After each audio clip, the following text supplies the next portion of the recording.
Okay, எல்லாருக்கும் வணக்கம். நான் வந்து இந்த வாய்ப்பு தொடர்ந்து எனக்கு கொடுத்துட்டு இருக்க மகாஜர் பாபாஜி அறக்கட்டளை மற்றும் சாருக்கும் பழனிக்கும் சாருக்கும் என்னோட நன்றி வணக்கத்தை தெரிவிச்சுக்கிட்டு இந்த செக்ஷன் ஆரம்பிக்கிறேன். மாஸ்டர்ஸ், நம்ம வந்து துளசி தலை பார்த்துட்டு இருக்கோம். நம்ம லாஸ்ட் கிளாஸ்ல வந்து என்ன பார்த்தோம் அப்படின்னா, அதாவது 4 ஆரிய சத்தியங்கள் அப்படிங்கிறது பார்த்தோம்.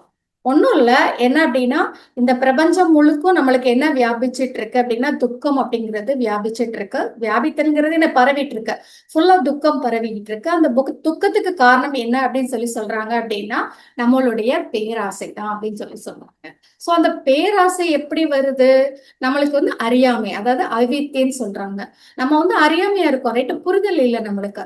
ஸோ அதனால நம்மளுக்கு பேராசை வருது. சோ அந்த புரிதலுக்கு நம்ம என்ன பண்ணணும் அப்படின்னு சொல்றது அப்படின்னா அஷ்டாங்க மார்க்கத்தை கடைபிடிக்கணும் அப்படின்னு சொல்றாங்க. கரெக்டா? ஃபர்ஸ்ட் என்ன சொன்னோம்? இந்த ஃபுல்லா உலகம் ஃபுல்லா என்ன பரவிட்டு இருக்கு? துக்கம் பரவிட்டு இருக்கு. சோ இந்த துக்கம் போனோம் அப்படின்னா என்ன இருக்கு? துக்கம் பரவிட்டு இருக்கு. துக்கத்துக்கு காரணம் என்ன? பேராசை. சோ பேராசை எப்படி வருது? அவிவித்தை, அதாவது அறியாமை, நம்மளுக்கு புரிதல் இல்லாததுனால பேராசை வருது. அப்போ புரிதல் வரணும் அப்படின்னா நம்ம என்ன பண்ணணும்? அஷ்டாங்க மார்க்கத்தை, புத்தர் சொன்னக்கூடிய அஷ்டாங்க மார்க்கத்தை நம்ம ஃபாலோ பண்ணணும் அப்படின்னு சொல்றாங்க இதுல. ஓகே, என்னென்ன இதெல்லாம் இருக்கு அப்படின்னா அஷ்டாங்க மார்க்கம் என்னென்ன இருக்கு அப்படின்னா, முதல்ல வந்து சம்மா திட்டி, அதாவது சரியான கண்ணோட்டம். சரியான கண்ணோட்டம்னா வேற ஒண்ணும் இல்லை, நம்ம டீட்டெயில பார்க்க போறோம் அடுத்து.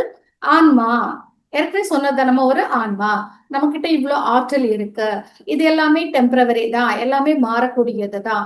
சோ சத்தியம் எது அசத்தியம் எது அப்படிங்கறத தெரிஞ்சுக்கணும். இது எல்லாமே கண்ணோட்டம். நம்ம வந்து பாக்குற பார்வை வந்து கரெக்டா இருக்கணும். சோ கரெக்டா இருக்கும்போது கண்டிப்பா எல்லாமே சரியா இருக்கும். நம்ம வெறும் ஹியூமன் பீ, நம்ம வெறும் நம்ம வந்து உடம்ப மட்டுமே வச்சுக்கிட்டு நம்ம 1008 பொறாம எல்லாத்தையும் வச்சுட்டு உட்கார்ந்துட்டு இருந்தோம்னா சோ ஆட்டோமேட்டிக்கா எல்லாம் நம்மளுக்கு துக்கம் வரத்தான் செய்யும். சோ அதனால ஃபர்ஸ்ட் என்ன இருக்கணும்? சரியான கண்ணோட்டம். ரெண்டாவது என்ன சொல்றாங்க? சரியான சங்கல்பம் அப்படின்னு சொல்றாங்க.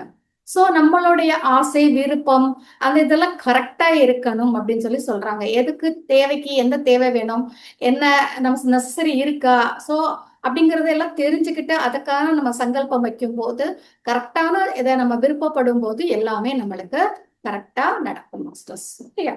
நெக்ஸ்ட் பாத்தீங்க அப்படின்னா சரியான வாக்கு. இது நம்ம நிறையவே பார்த்துட்டு இருக்கோம். பேச்சு ரொம்ப ரொம்ப ரொம்ப இம்பார்ட்டன்ட். நம்ம வாய்க்குள்ள என்ன போகுது அப்படிங்கிறது இம்பார்ட்டன்ட் கிடையாது, ஆனா வாயில இருந்து என்ன வருது அப்படிங்கிறது ரொம்ப ரொம்ப இம்பார்ட்டன்ட். ஸோ இதை நம்ம தெரிஞ்சுக்கணும். ஸோ பேசும்போது நம்ம வந்து எப்பவுமே விழிப்போட இருக்கணும். ஸோ இது ரொம்ப ரொம்ப இம்பார்ட்டன்ட். ஓகேயா? ஸோ அப்போ சரியான வாக்கு, சரியான கர்மா. அப்போ நம்ம செயல், நம்மளுடைய செயல் எப்படி இருக்கணும் அப்படின்னா சரியா இருக்கணும். ஓகேங்களா? அதுதான் மெயின்.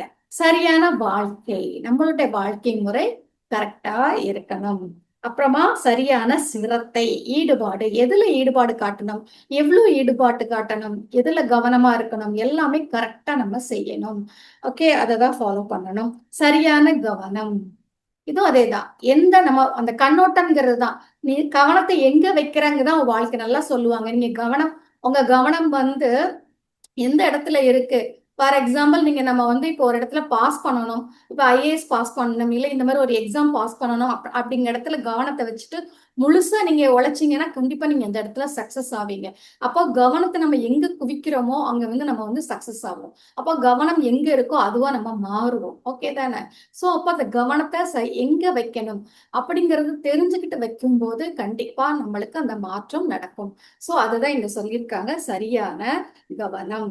அப்புறமா சரியான தியானம்.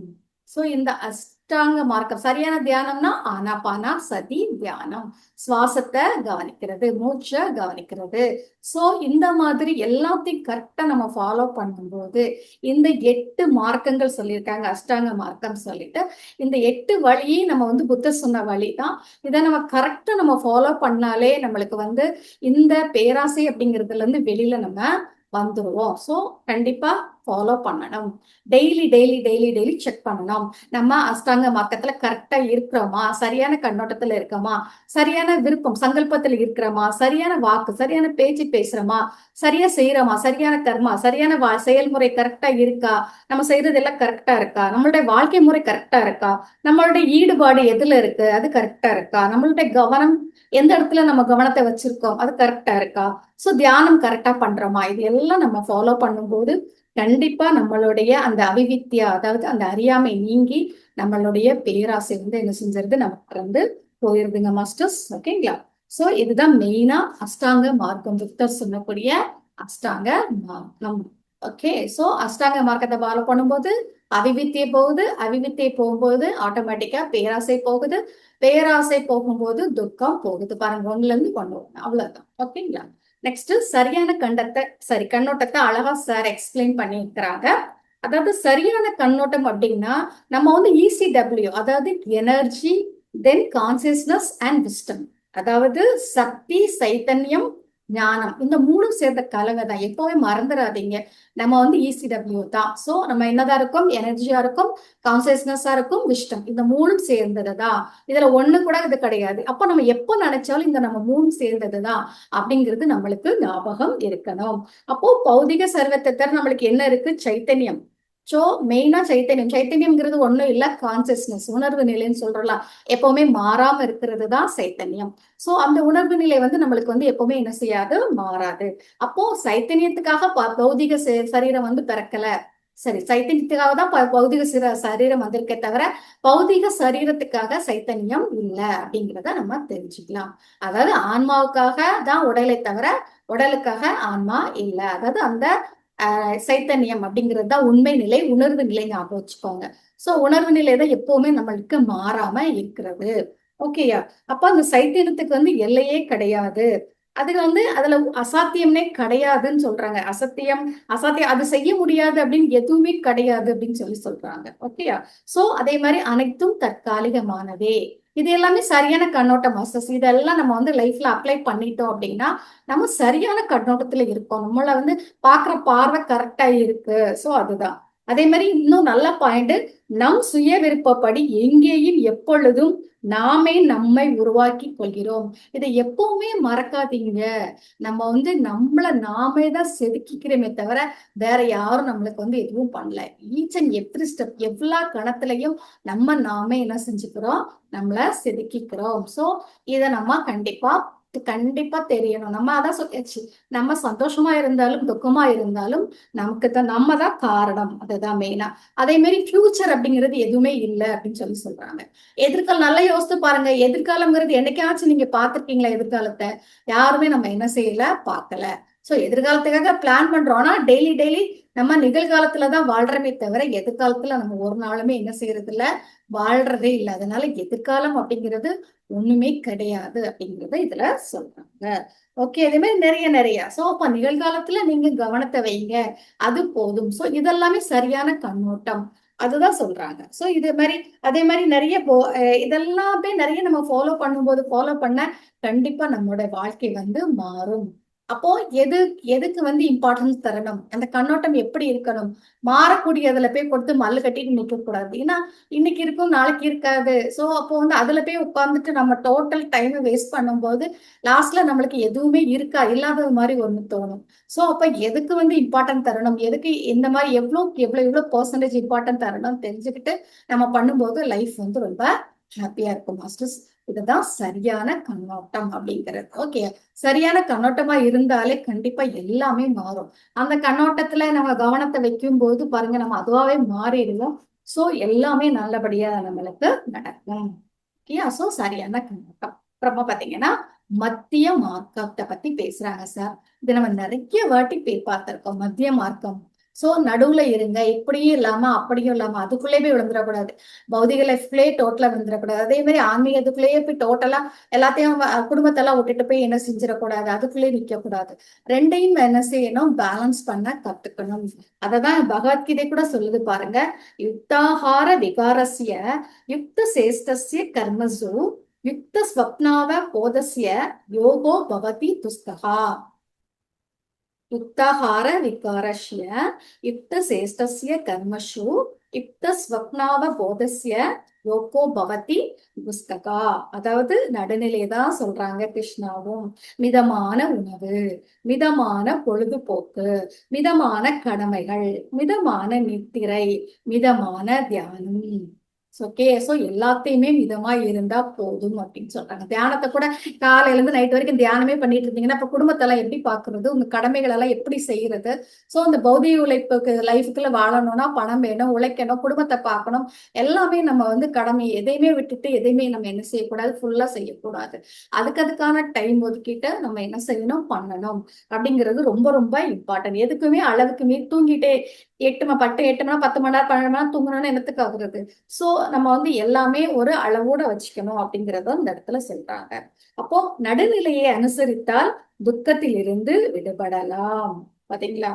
சோ மணிக்கணக்குல தியானம் கூட செய்யக்கூடாதுன்னா மறுபடியும் சொல்லியிருக்காங்க. ஏன்னா வேலையை வந்து தியானம் தடங்களா இருக்க கூடாது. சோ அதே மாதிரி அதான் அளவுக்கு மீறினா அமிர்தமும் நஞ்சும் நம்ம கேள்விப்பட்டிருக்கோம். அதுவே தியானமும் அளவுக்கு மீறினா அதுவும் தப்புதான். சோ எல்லாமே மிதமா இருந்தா போதும். சோ பிரம்மச்சரியம் அப்படிங்கிறது சம்சார சுகங்களை மிதமான முறையில் அனுபவிப்பதே. பிரம்மச்சரியம்ங்கிறது அந்த மாதிரி இல்லற வாழ்க்கையில இல்லாம இருக்கிறதெல்லாம் கிடையாது. எல்லாத்தையும் மிதமா அனுபவிக்கிறது தான். சோ சொல்லியாச்சு. தூக்கமா இருந்தாலும் சாப்பாடா இருந்தாலும் சரி, ரொம்ப சந்தோஷமா இருந்தாலும் சரி, இல்ல எதுவா இருந்தாலும் சரி, ரொம்ப ஓவரா பொழுதுபோக்கிலே இருக்கக்கூடாது. எதுவுமே இல்லாம நம்ம என்ன செய்யலாம் அப்படின்னா அளவோட இருக்கும்போது நம்மளுக்கு வந்து கரெக்டா ஹாப்பியான லைஃப் வந்து நம்மளுக்கு கிடைக்கும். சோ அப்போ மத்திய மார்க்கம்ங்கிறது கௌதம புத்தர் சொன்ன ஒரு மெயின் பாயிண்ட் அப்படின்னு சொல்லி இந்த இடத்துல சொல்றாங்க. சோ அப்போ கண்டிப்பா மத்திய மார்க்கத்தை நம்ம வந்து ஃபாலோ பண்ணணும். நம்ம அஷ்டாங்க மார்க்கத்தை ஃபாலோ பண்ணணும். அந்த ஆரிய என்னென்ன உலகத்துல எதுதான் உண்மைங்கிறது தெரிஞ்சுக்கணும். துக்கம் பரவி இருக்கு, துக்கத்துக்கு காரணம் பேராசை. பேராசை எப்படி வந்துச்சு? அவிவித்தியால, அதாவது அறியாமையில வந்து அறியாமை போகணும்னா என்ன பண்ணணும்? தியானம் பண்ணணும். சோ இந்த அசோஷியல் ஞானம் வேணும். ஞானம் இருந்தா அறியாமை என்ன செஞ்சிடும்? போயிடும். சோ ஒண்ணுக்கு ஒண்ணு இதுதான் ரிலேட்டட் தான். சோ அஷ்டாங்க மார்க்கத்தை ஃபாலோ பண்ணணும்ன்றாங்க. அஷ்டாங்க மார்க்கம்ங்கிறது என்னது? ஞானம் தானே. சோ அது தியானம் பண்ணும்போது ஆட்டோமேட்டிக்கா ஞானம் கிடைக்கும். சோ இது எல்லாமே நம்மளுக்கு புத்தர் சொன்ன ஓகேங்களா?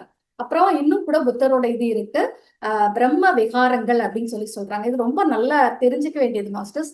அதாவது என்னன்னா ஒரு 4 பாயிண்ட் சொல்றாங்க. மைத்ரி, கருணை, முதித்தம், உபேஷா அப்படின்னு சொல்லி சொல்றாங்க. மைத்ரி அப்படின்னா பாருங்க, நம்மளுடைய பொருளாதாரத்துல உயர்ந்தவங்க இருக்காங்கன்னு வச்சுக்கோங்க, நம்மளோட பணக்காரங்களா இருக்கிறாங்கன்னு வச்சுக்கோங்க, அவங்க கிட்ட நட்பு வச்சுக்கணும்னு சொல்றாங்க. ஏன் அப்படின்னா சில நேரத்துல அவங்க ஹெல்ப் தேவைப்படும் நம்மளுக்கு.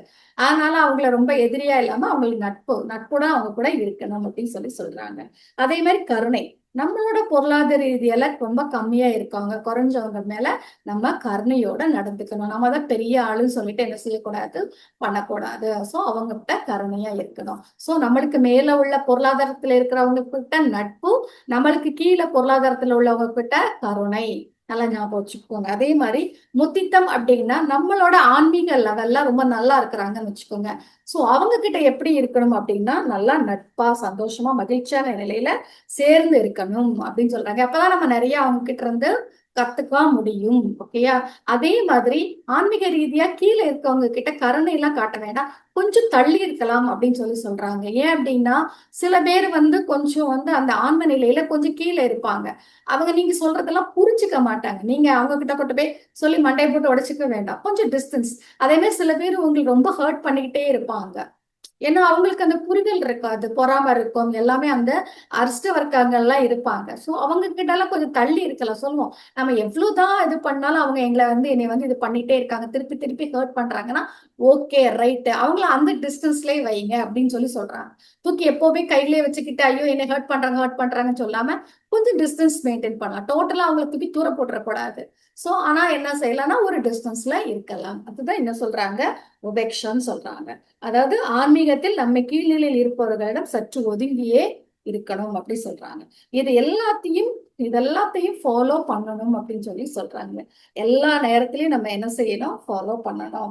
சோ இந்த மாதிரி ஃபாலோ பண்றதை தான் நம்ம என்ன சொல்றாங்கன்னா பிரம்ம விகாரங்கள் அப்படின்னு சொல்றாங்க. அப்ப 4 என்னெல்லாம் பார்த்தோம்? மைத்ரி, கருணை, முத்தித்தம், உபேஷா. மைத்ரி, தென் என்னது? கருணை, நெக்ஸ்ட் முதித்தம், உபேஷா. இந்த 4ஐயும் எப்போ ஞாபகம் வச்சுக்கோங்க. ஒரு நம்ம நம்ம வந்து ஒருத்தவங்க கூட பழகுறோம்னா அவங்க கிட்ட என்ன மாதிரி இருக்கணும் அப்படின்னு நம்ம நம்ம என்ன செஞ்சுக்கலாம், டிசைட் பண்ணிக்கலாம். இந்த நாளையும் எப்பவுமே ஃபாலோ பண்ணணும் மாஸ்டர்ஸ். ஓகேயா? யூஸ்ஃபுல்லா இருக்கும் இதெல்லாம். நீங்க ஏதாவது ஒரு இடத்துல தடுமாறுவீங்க, அப்போ இது கண்டிப்பா நம்மளுக்கு யூஸ் ஆகும். அதே மாதிரி இன்னும் சொல்றாங்க தம்ம பதத்துல, என்ன சொல்றாங்க அப்படின்னா, மங்களகரமான நற்செயல்களை வந்து உடனே செய்யணுமா மாஸ்டர்ஸ். பாருங்க, ஏதோ ஒரு நல்லதா இருக்குன்னு வச்சுக்கோங்களேன், தள்ளி தள்ளி போட வேண்டாம், உடனே என்ன செய்யுங்க, பண்ணுங்க அப்படின்னு சொல்லி என்ன செய்யறாங்க, சொல்றாங்க. அதுக்கப்புறம் பாத்தீங்க அப்படின்னா, ஆஹ் அதாவது ஆரோக்கியம், லாபம் அது மாதிரி எல்லாம் கொடுக்கக்கூடியது வந்து ஆரோக்கியம்ங்கிறது லாபம், திருப்தி என்பது மிகப்பெரிய சொத்துன்னு சொல்றாங்க. அதே மாதிரி நம்பிக்கை என்பது சிறந்த உறவு. எவ்வளவு சொல்றாங்க பாருங்க. ஆரோக்கியம் தான் சிறந்த லாபம். லாபம் லாபம் நம்ம சுத்திக்கிட்டே இருக்கிறோம். எந்த லாபம் தான் சிறந்த லாபம் சொல்றாரு புத்தர்? ஆரோக்கியம் தான் சிறந்த லாபம் அப்படி சொல்றாரு. சோ லாபத்திலேயே சிறந்த லாபம் என்னதுதான்? ஆரோக்கியம். அதே மாதிரி திருப்தி தான் சொத்து. இப்ப சிலருக்கு எவ்வளவுதான் பணம் இருந்தாலும், எவ்வளவுதான் ப்ராப்பர்ட்டியா இருந்தாலும் அவங்களுக்கு வந்து திருப்தியே இருக்காது. அவங்க அப்ப ஏழையா தான் டெய்லி இருந்துட்டே இருப்பாங்க. சோ அப்போ திருப்தியா யார் இருக்காங்களோ அவங்ககிட்ட தான் பெரிய சொத்தே இருக்கு. அந்த திருப்திங்கிறது தான் மிகப்பெரிய சொத்து. அவன் பாருங்க ஹாப்பியா இருப்பான். ஓகே, எனக்கு இவ்வளோ இருக்கு பாரு, இத்தனை ஒரு வீடு இருக்கு, எனக்கு அழகா எனக்கு வந்து இடம் இருக்கு, சாப்பிடுறதுக்கு வந்து சாப்பாடு இருக்கு, இந்த போடுறதுக்கு ட்ரெஸ் இருக்கு, எனக்கு ஹாப்பியா இருக்கு அப்படின்னு நினைக்கிற மனுஷங்களும் இருக்கதான் செய்யறாங்க. எவ்வளவுதான் பணம் இருந்து எவ்வளவுதான் சொத்து இருந்தாலும் திருப்தியே இல்லாம வேணும் வேணும்னு நினைக்கிறவங்க இருக்கிறாங்க. சோ நம்ம அந்த திருப்தியே இருக்கிறவங்க தான் உண்மையாவே பணக்காரங்க, அதுதான் பெரிய சொத்து அப்படின்னு சொல்லி புத்தர் சொல்றாங்க. அதே மாதிரி நம்பிக்கை தான் சிறந்த உறவுன்னு சொல்றாங்க. ஓகே, உறவுலயே சிறந்த உறவு நம்பிக்கை. நம்ம எப்படி நம்பிக்கையா இருக்கோம் அதை பொறுத்துதான், அதுதான் சிறந்த உறவு. சோ இதெல்லாம் நம்ம லைஃப்ல ஃபாலோ பண்ணலாம் மாஸ்டர்ஸ். அதுக்கப்புறம் பாத்தீங்க அப்படின்னா, விழிப்புடன் தியானிப்பவர் மட்டுமே முழு சுகங்களை பெறுவான்னு சொல்லியிருக்காங்க. ஓகேயா? சோ அந்த விழிப்புணர்வுங்கிறது ரொம்ப ரொம்ப ரொம்ப இம்பார்ட்டன்ட். அதான் பிரசன்ட்ல வாழ்றது. ஒவ்வொரு நொடிக்கு நொடி விழிப்புணர்வோட வாழ்றது. நம்ம இப்ப என்ன செய்யறோம் அப்படின்னு தெரிஞ்சுக்கிட்டு செய்யறது. அதை நம்ம நிறைய பண்றதே இல்லை. சரியா? அதுதான் மெயினா. அதாவது விழிப்புடன் இருப்பது அமுதம் போன்றது, விழிப்பற்ற நிலை மரணத்திற்கு சமம்னே சொல்லிட்டாரு. அப்போ நம்ம எல்லாம் பாருங்க, ஒரு பாதி முக்கால்வாசி நேரம் அப்படிதான் பண்ணிட்டு உட்காந்துட்டு இருக்கோம். சோ என்ன பண்ணனே தெரியாது. சில பேருக்குலாம் கீ எங்க வச்சாங்கன்னே மறந்துடுவாங்க. ஏதாவது அந்த பொருளை வச்சுட்டு தேடு தேடு தேடு தேடுன்னு தேடுவோம். ஏன் அப்படின்னா அந்த இடத்துல நம்ம விழிப்புணர்வோட இல்ல. சோ அதனாலதான் நம்ம இது பண்றோம். சோ கேட்டா எனக்கு ஞாபகம் மருதி வயசாயிட்டு 1008 சொல்லுவோம். ஆனா நம்ம விழிப்புணர்வோட கரெக்டா அந்த இடத்துல வைக்கும் போது ஞாபகமா வச்சோம்னா நம்மளுக்கு தெரியதானே செய்யும். சோ அந்த விழிப்புணர்வு அப்படிங்கிறது ஈச்ச நிவர்த்திக்கு என்ன பேசுறோம், என்ன செய்யறோம். சில பேர் பேசி முடிச்சுட்டு என்ன பேசணும்னு அவங்களுக்கு தெரியவே தெரியாது. அந்த மாதிரி பேசி விட்டுருவாங்க செய்யறது. சோ இதெல்லாம் நம்ம என்ன செய்யணும், மாத்திக்கணும். அப்போ விழிப்புணர்வோட இல்லை அப்படின்னா இறக்குறதுக்கு சமம்னு சொல்லிட்டாங்க புத்தர். சோ நீ 100 வருஷம் வாழ்ந்து ஒண்ணுமே இல்லாம, யூஸே இல்லாம, விழிப்புணர்வு எதுவுமே தெரியாம நீ 100 வருஷம் வாழ்ந்து என்ன பிரயோஜனம் அப்படிங்கறத அவங்க கேட்கிறாங்க. சோ விழிப்புணர்வு அப்படிங்கிறது ரொம்ப ரொம்ப இம்பார்ட்டன்ட். விழிப்புணர்வு எப்போ வரும் அப்படின்னா, தியானம், சத்சங்கம், சுவாத்தியாயம் எல்லாம் ரெகுலரா பண்ணதான் நமக்கு விழிப்புணர்வு அப்படிங்கிறது வரும். ஓகேயா? நெக்ஸ்ட் பாத்தீங்க அப்படின்னா, அத்தாகி அத்தனோ நாதோ. அதாவது இதுல இன்னும் நிறைய சொல்றாங்க. அதாவது சீடனே உன்னை நீயே வழிநடத்து, உன்னை நீயே பரிசோதித்துக்கொள்னு சொல்றாங்க. பாருங்க எவ்வளவு நல்ல வார்த்தை. இப்ப நான் ஒண்ணு சொல்றேன் அப்படின்னா உடனே நீங்க கண்ணை மூடிட்டு ஃபாலோ பண்ண வேண்டாம். முதல்ல பரிசோதனை பண்ணி பாருங்க. கரெக்டா மேம் சொன்னது கரெக்டா, துளசி தளத்துல இருக்கிறது கரெக்டா, பத்ரி சார் சொன்னது கரெக்டா, சோ கரெக்டா தப்பா அப்படின்னு சொல்லி உங்களை நீங்க முதல்ல பரிசோதிச்சுட்டு அதுக்கப்புறம் இது ஓகேயா மல்ல இது கரெக்ட் தானே அப்படின்னு முடிவுக்கு வரணுமே தவிர, குரு சொல்லியாச்சு இந்த மாதிரி பண்ணியாச்சு நான் வந்து உடனே நான் அதை அப்படியே அக்செப்ட் பண்ணிக்கிறேன் அப்படின்னு என்ன செய்யக்கூடாது, இருக்கக்கூடாது. சோ அதனால யாரையுமே பெரிய ஆளு அப்படிலாம் கிடையாதுங்க மாஸ்டர்ஸ். நம்ம தான் பெரிய ஆளு. எல்லாம் சொல்லியாச்சு, எல்லாருமே ஈக்குவல். எல்லாராலையுமே அந்த பர்டிகுலர் பிளேஸ்க்கு போக முடியும். எப்போ பரிசோதனை பண்ணும்போது மட்டும்தான் அப்படின்னு சொல்லியிருக்கிறாங்க. அதே மாதிரி தூய்மையாக இருப்பதும் மாசுறுவதும் நம்மை சார்ந்ததே, ஒருவர் மற்றொருவரை தூய்மைப்படுத்த முடியாது. கரெக்ட் தானே? நம்ம வந்து நான் சொல்லியாச்சுலாம், நம்ம குற்றமா இருக்கிறான்னு சொல்லி மாசுவா இருக்கணும், இல்ல தூய்மை இல்லாம இருக்கணுமா, இல்ல தூய்மையா சுத்தமா இருக்கணுமா, எல்லாமே நம்ம கையில தான் இருக்கு. யாராலையும் யாரையும் என்ன செய்ய முடியாது. தூய்மை கையெல்லாம் காட்டி அப்படியே என்ன செய்ய முடியாது, தூய்மைப்படுத்தலாம் முடியாது. குருவுக்கு நீங்க எவ்வளவுதான் சேவகம் பண்ணிட்டாலும் உங்களுக்கு மாறாது, நீங்க உங்களை மாத்திக்காத வரைக்கும். ஓகேங்களா? அதெல்லாம் முதல் படிதான். ஆனா நம்ம மாத்திக்கிறது தான். சோ இததான் சொல்லியிருக்காங்க. ஏற்கனவே தெரிஞ்சதுதான், ஆன்மாவுக்கு ஆன்மாவே தான் தலைவன், ஆன்மாவுக்கு ஆன்மாவே தான் கதி. சோ அதாவது அவரவர்களுக்கு அவரவர்கள் தான்ப்பா தலைவர். எங்கேயோ போய் தலைவரை தேட வேண்டாம். அந்த தலைவரை நீங்க என்ன செய்ய வேண்டாம், ஃபாலோ பண்ண வேண்டாம். உங்களுக்கு பாருங்க, இந்த தலைவர் பிடிச்சிருக்கா, அந்த தலைவர் பிடிச்சிருக்கா, ரைட், அதை பாருங்க. அதுல இருக்கிறதெல்லாம் பரிசோதனை பண்ணி பாருங்க. உங்களுக்கு அக்செப்டன்ஸா இருக்கா, உங்களுக்கு ஏத்த மாதிரி இருக்கா, அப்போ ஓகே. சோ கண்டிப்பா பரிசோதனை பண்ணாம எதையுமே என்ன செய்யக்கூடாது, அப்படியே என்ன செய்யக்கூடாது, நம்பவே கூடாது. ஓகேங்களா? அது நம்ம பேரண்ட்ஸ் சொன்னாலும் சரி, டீச்சர்ஸ் சொன்னாலும் சரி, யார் சொன்னாலும் சரி, ஞாபகம் வச்சுக்கோங்க. அப்படியே அம்மா தான் தெய்வம், அப்பா தான் தெய்வம் தான் அப்படிலாம் கிடையாது. என்ன அப்படின்னா வந்து அவங்க சொல்றத பொறுத்துதான் இருக்கு. சோ எல்லாத்துக்கும் நம்ம ஆமா சாமி போடணும்னு அவசியம் கிடையாது. எல்லாத்தையுமே ட்ரை பண்ணி பார்க்கலாம். முயற்சி பண்ணி பார்த்து பரிசோதனை பண்ணி பார்க்கும்போது அப்ப கரெக்டா இருந்துன்னா நம்ம அக்செப்ட் பண்ணிக்கலாம். ஓகேங்களா?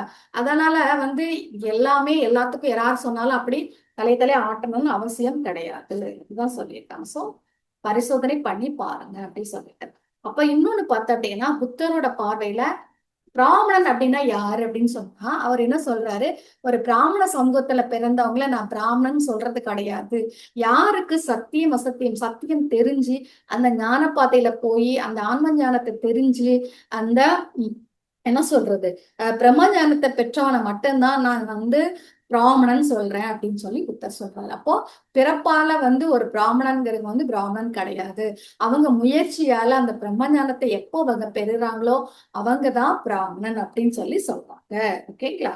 அப்போ மெயினா எல்லாத்தையுமே பார்த்தவங்க தேர்ட் ஐ ஓப்பன் ஆகி முற்பிறவிகள் எல்லாம் பார்த்து நிறைய விஷயங்களை தெரிஞ்சுக்கிட்டு அந்த பிரம்ம ஞானத்தை யாரு அடைகிறாங்களோ அவங்க தான் பிராமணன்.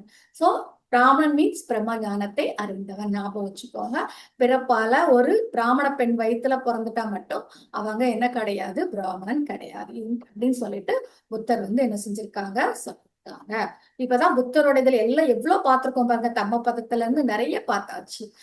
அந்த 4 விகாரங்கள் பார்த்தோம், அந்த அஷ்டாங்க மார்க்கம் பார்த்தோம். சோ அப்புறமா என்ன பார்த்தோம், சீடனை வந்து நீ வந்து அப்படியே பிளாங்கா ஃபாலோ பண்ணாதன்னு சொன்னாரு. சோ நிறைய விஷயத்த சொல்லி இருக்கிறாரு. அதுக்கப்புறம் என்ன அப்படின்னா பிராமணன்னா யாருங்கிறதையும் சொல்லியிருக்காரு. அப்ப என்னைக்குமே பிறப்பால எல்லாமே யாருமே இந்த இது என்ன செய்ய உயர்வு தாழ்வு கிடையாது. அவங்கவுங்க செய்கையில தான். அது கூட நம்ம சொல்ல முடியாது, அந்த ஆன்ம முன்னேற்றத்தை பொறுத்து இருக்கு. ஓகேங்களா? சோ இதுதான் புத்தர் சொல்றது. அப்புறமா நாரதரோட அட்வைஸ பாருங்க. நாரதர்னா உங்களுக்கு எல்லாத்துக்கும் தெரியும். திரிலோகத்திலையும் என்ன செஞ்சக்கூடிய சஞ்சாரம் பண்ணக்கூடியவங்க. 3 லோகத்திலயும் சுத்திக்கிட்டே இருக்கிறவர் தான் என்னவரு, நாரதர். சோ அப்ப பாருங்க, அப்போ தாடை ஓப்பன் ஆனவங்க, அவங்க ஒரு ஞானி, ஆன்ம ஞானி. அவங்கதான் நாரதர். சோ அவங்க வந்து சொல்றாங்க, இதுவும் அதேதான்ப்பா. உண்மை இல்ல, உனக்கு வந்து ஒரு அனுபவம் ஏற்படலைன்னா அது உண்மை இல்லைன்னு நம்ம நிறைய பேர் தானே சொல்லுவோம். எனக்கு வந்து இது வந்து உண்மை இல்லைன்னு எப்படி சொல்லுவோம்? உங்களுக்கு கடவுளை நம்ம பார்க்கலையா, அப்ப கடவுள் இல்லை அப்படின்னு நம்ம சொல்ல முடியாதுல்ல. நமக்கு அந்த அனுபவம் வரல, அவ்வளவுதான். சோ நம்ம வந்து நமக்கு அனுபவம் வரலங்கிறதுனால அது உண்மை இல்லை அப்படின்னு கிடையாது. உனக்கு தெரியல அவ்வளோ அப்படிங்கிறதுதான் அந்த இடத்துல தெரிஞ்சுக்கணுமே தவிர நீ வந்து நீனே என்ன செஞ்சிடக்கூடாது, இல்லை அப்படின்னு சொல்லி சொல்லிடக்கூடாது அப்படின்னு சொல்றாங்க. ஏன்னா ரிசர்ச் பண்ணி பார்த்தா தான் உண்மை தெரியும் அப்படின்னு சொல்லி சொல்றாங்க. அதே மாதிரி ஒரு நல்ல ஒரு சூழ்நிலையெல்லாம் புரிஞ்சுக்கிட்டா தான் கரெக்டா நம்மளால வாழ முடியும் அப்படின்னு சொல்லி சொல்றாங்க. அதாவது எந்த அவசரப்பட்டு எந்த முடிவும் என்ன செய்யக்கூடாது, எடுக்க கூடாது. இப்பதான் சொன்னேன், யாராவது சொன்னாங்கன்னு அப்படியே ஃபாலோ பண்ணிட்டு நீட்டா ஃபாலோ பண்ணிட்டு இருந்தீங்க அப்படின்னா செட்டே ஆகாது. உனக்கு இந்த படிப்பு வேணும், நீ இது படிச்சா நல்லா இருப்ப அப்படிலாம் அடுத்தவங்க சொன்னாங்க அப்படின்னா கேட்க கூடாது. உனக்கு எப்படி தோணுது, எது படிச்சா உனக்கு நல்லா இருக்கும், உனக்கு எது பிடிக்குது, உன் லைஃப்ல எப்படி அமைச்சுக்கணுங்கிறது நம்ம யோசிச்சு பண்ணும்போதுதான் நம்மளுடைய வாழ்வு வந்து சக்சஸ் ஆகும். மாஸ்டர்ஸ் ஜாபா இருந்தாலும் மேரேஜா இருந்தாலும் எதுவா இருந்தாலும் சரி, நமக்கு ஓகே அப்படின்னு சொன்னா மட்டும் செஞ்சாதான் அது கரெக்டா இருக்கும். நீங்க யாராவது சொல்றத ஃபாலோ பண்ணீங்க அப்படின்னா ரொம்ப கஷ்டம். ஓகேயா? சோ அதனால எதையுமே அவசரப்பட வேண்டாம் அப்படின்னு சொல்லி சொல்றாங்க. தேர்ட் ஐ மூலமா மட்டும்தான் சரியான புரிதல் ஏற்படும் அப்படின்னு சொல்லி சொல்றாங்க. நம்ம நிறைய பார்த்திருக்கோம்ல. நம்ம வந்து முன்னாடி நிறைய தப்பு பண்ணியிருக்கலாம், அதுக்கேத்தாப்புல இப்போ நடக்கலாம். சோ ஒரு காலத்துல நம்ம வில்லனா இருந்திருக்கலாம், இப்போ ஹீரோவா இருக்கலாம். சோ அவங்க ஒருத்தர் இப்ப வில்லனா இருக்கவங்க நார்மலா அதுக்கப்புறமா ஹீரோவா மாறுவாங்க.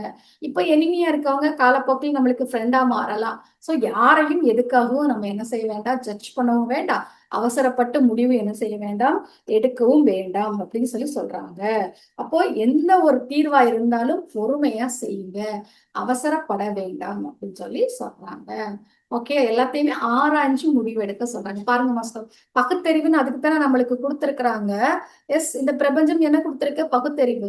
எல்லாத்தையும் ஆராய்ச்சி முடிவெடுக்கிறதுக்கு தான் அதை வந்து என்ன செஞ்சிருக்கு, நம்மளுக்கு கொடுத்துருக்கு. அதை யூஸ் பண்ணணுமே தவிர அப்படியே நம்ம என்ன செய்யக்கூடாது, அவங்க யாரோ என்ன சொல்றாங்களோங்கிறத அப்படி என்ன செய்ய வேண்டாம், ஃபாலோ பண்ண வேண்டாம். இன்னும் ஒரு டாபிக் கூட நம்ம முடிச்சிடலாம். மகதவதானம் அப்படின்னு சொல்லிட்டு ஒரு நல்ல டாபிக்.